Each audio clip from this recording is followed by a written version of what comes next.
Arab Bedouins' prophecy. From millennium past, there were two types of Arabs, city dwellers and Bedouins. Bedouins are nomads. They travel through the vast deserts and are constantly on the move. Even during the golden age of Islam, when Arabs were the richest and most learned people on earth, Bedouins remained in virtually the same state that they had been for thousands of years, poor, uneducated, and cut off from the rest of the world. Yet Muhammad, peace be upon him, foretold that these Arab Bedouins of his region would one day compete with one another in the construction of tall buildings. "Now tell me of the last hour," asked the man. The Prophet replied, "That you see the barefoot, unclothed Bedouins competing in the construction of tall buildings." Today we find in the Arabian Peninsula, the Bedouins who used to be impoverished herders of camels and sheep are now not only competing with one another, but also the entire world to construct the world's tallest buildings. How did one of the poorest people on earth, who literally wore rags, become the wealthiest nations on earth? One thing that made this rapid change possible was the discovery of oil. The seemingly empty deserts of the Bedouins had it in abundance. They went from camels to Cadillacs in a single generation. The construction of tall buildings among the Arab Bedouins has even reached Mecca, Muhammad's city of birth. The last few decades have seen a massive surge in building construction in Mecca. The famous Mecca Clock Tower is currently the third tallest building in the world. In order for such construction to be possible, many of Mecca's ancient mountains had to be demolished in order to make room for the tall buildings that had sprung up. Amazingly, this is also something that Muhammad had foretold. He said, "The hour will not be established until the mountains are moved from their places." This tremendous feat of demolishing entire mountains has only been made possible in the 20th century with the advent of technology such as explosives. It's important to point out that Muhammad himself was a simple man and wanted other Muslims to maintain that simplicity. He did not like Muslims to be extravagant. So, if he wanted to will this prophecy to become true, he would have to encourage the Arabs to build tall buildings, yet he never did. Spread of sexual immorality and disease.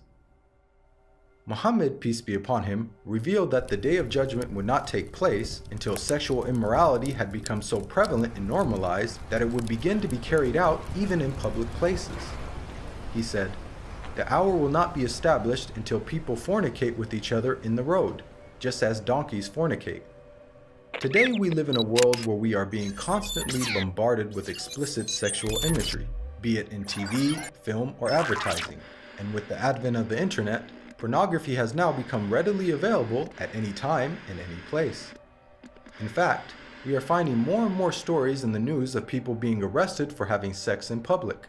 And an interesting side note is that the Prophet Muhammad, peace be upon him, described what would be the consequences of such widespread sexual immorality.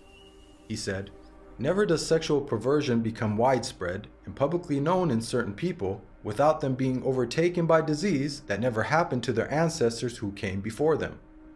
The increase of sexual immorality has seen the emergence of previously unheard of diseases such as AIDS, just as the Prophet Muhammad had forewarned. A world steeped in interest.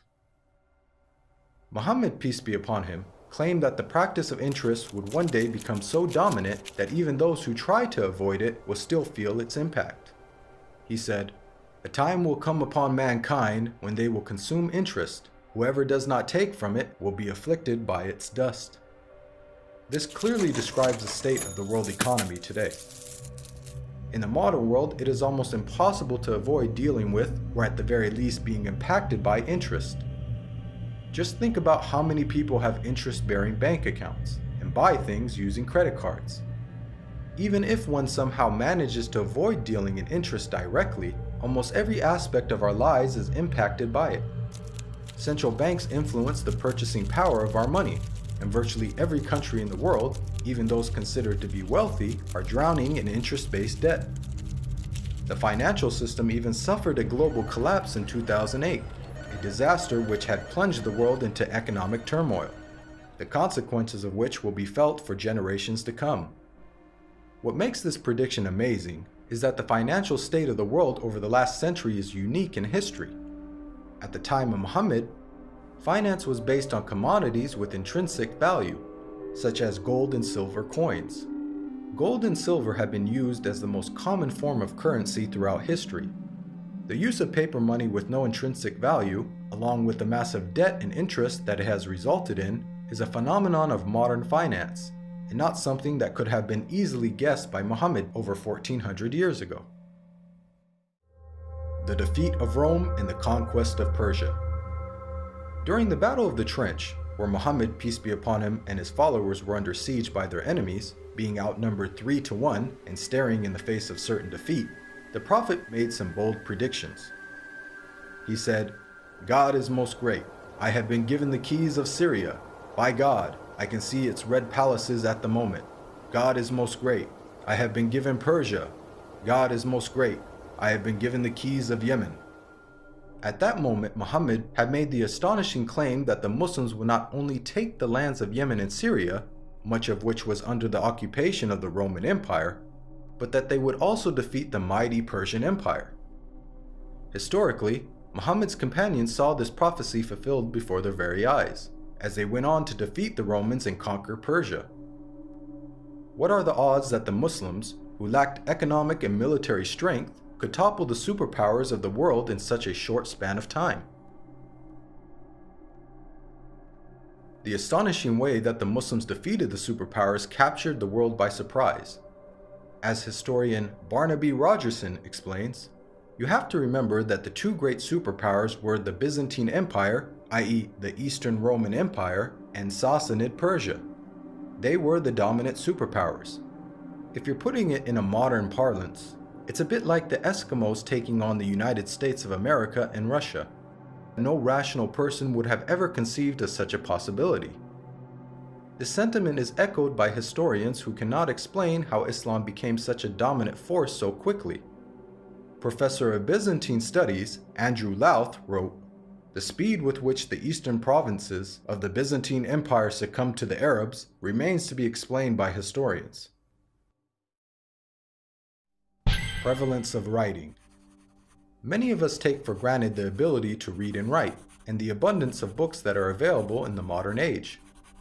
However, for the people of the past, illiteracy was the norm, and books were very scarce. Muhammad, peace be upon him, was born into a society in which very few people could read or write. It is estimated that the number of people who were literate in his locality of Western Saudi Arabia did not exceed 17. Muhammad himself could not read or write. Against this backdrop, the Prophet Muhammad made the prediction that writing will one day become widespread among mankind. He said, "Ahead of the hour, the pen will prevail." The Arabic word used for pen here is qalam, which also carries the wider meaning of writing. This perfectly describes our world today, in which it is the norm for people to read and write, and there is an abundance of books, newspapers, and magazines.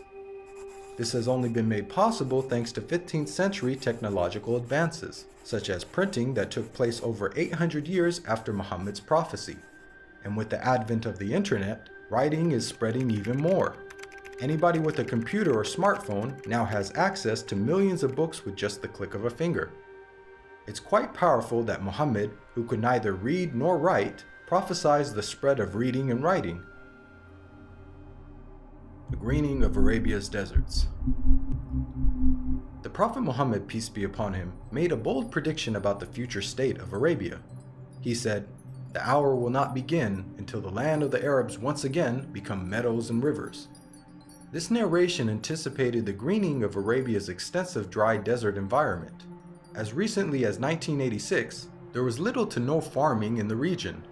However, over the last 30 years, these deserts have been transformed to grow grains, fruits, and vegetables, thanks to techniques such as center pivot irrigation. This is a process that pumps water to the surface from deep underground reserves, some of which date back to the last ice age 20,000 years ago. Now put yourself in the position of a person living in 7th century Arabia. This region hosts some of the most extensive sand and gravel deserts in the world, with very little rainfall. Could anyone inhabiting such a harsh environment ever rationally conceive of the possibility that one day there would be a plentiful supply of water and abundant crops?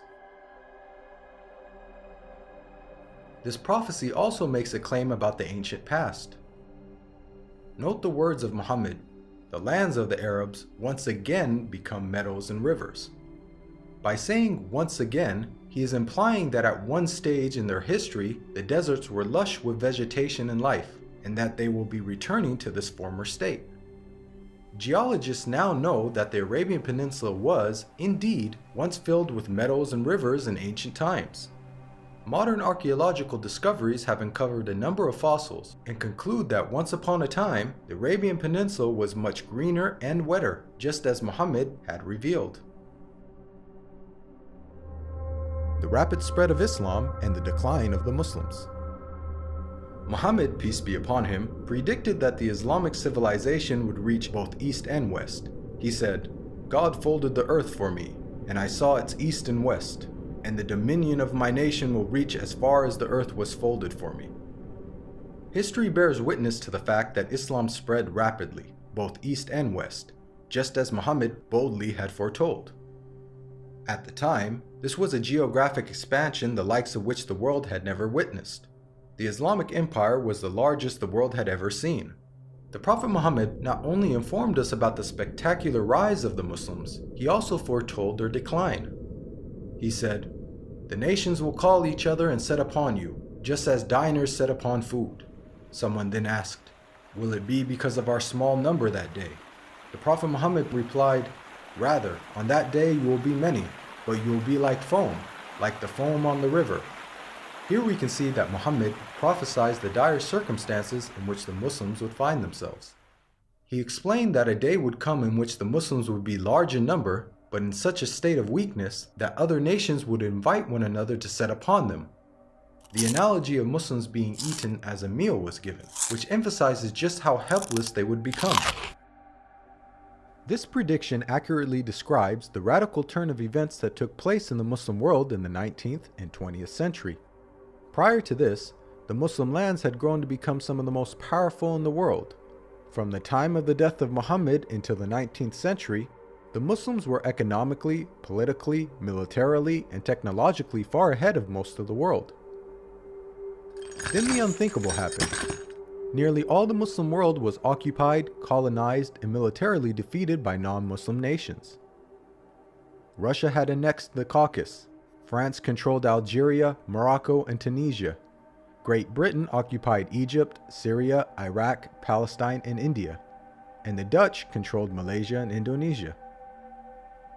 Of the 50 Muslim countries that exist today, only a few survived occupation, and the ones that did were still subject to colonial masters. All of this is just as the Prophet Muhammad had predicted.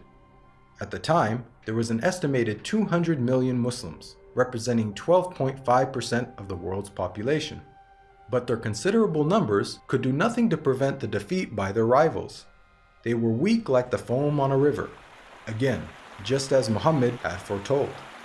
If we reflect on this prediction, it is quite counterintuitive. If this prediction was guesswork, then it would have made more sense to state that the Muslims would be diminished in number and that would be the cause of their weakness. Yet Muhammad predicted the exact opposite. A paradoxical situation of the Muslims being vast in number but very weak. And it came true. Historically speaking, when religions lose their influence on the world stage in such a way, it is usually followed by a stagnation or decline in the number of their followers. Yet Muhammad foretold the exact opposite with regards to the religion of Islam. He said that it would continue to grow in terms of the number of followers, to the extent that it would eventually enter every household. He said, "This matter will certainly reach every place touched by night and day. God will not leave a house or residence, except that God will cause this religion to enter it." Today we are witnessing this prophecy unfold before our very eyes. Islam is currently the fastest growing religion in the world, with nearly 1 in 4 people on earth being a Muslim, and is forecasted to be the world's largest religion by the year 2070. This is despite Islam being constantly attacked by the media, the colonization of Muslim lands, and the many wars that have been waged in the Muslim world.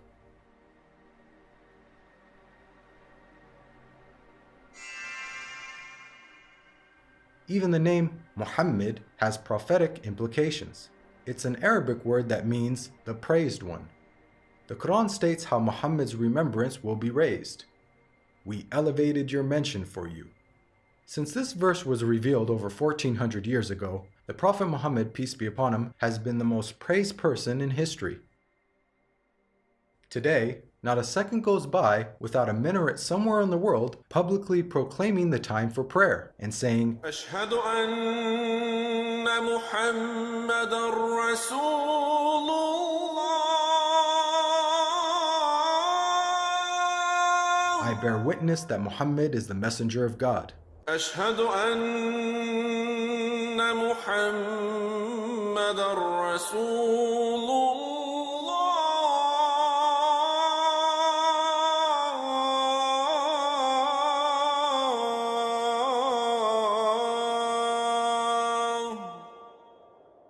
Moreover, the name Muhammad is consistently the most popular name given to newborns across the globe. This is despite the fact that Muhammad never encouraged Muslims to adopt his name. In fact, he said that the best names are Abdullah and Abdurrahman.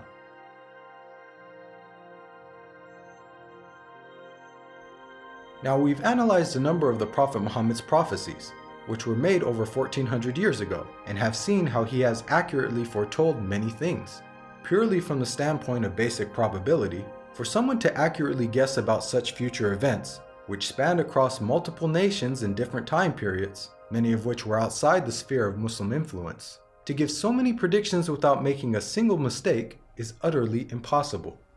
Today, millions of people believe in false prophets and follow false systems for guidance in life. As human beings, we're willing to follow false prophets, man-made systems, and baseless superstitions, but why don't we accept the real guidance when it comes from God?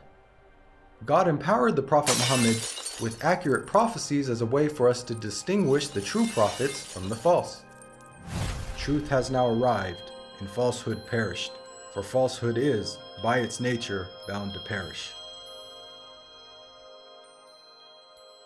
This video is based on the book, The Forbidden Prophecies.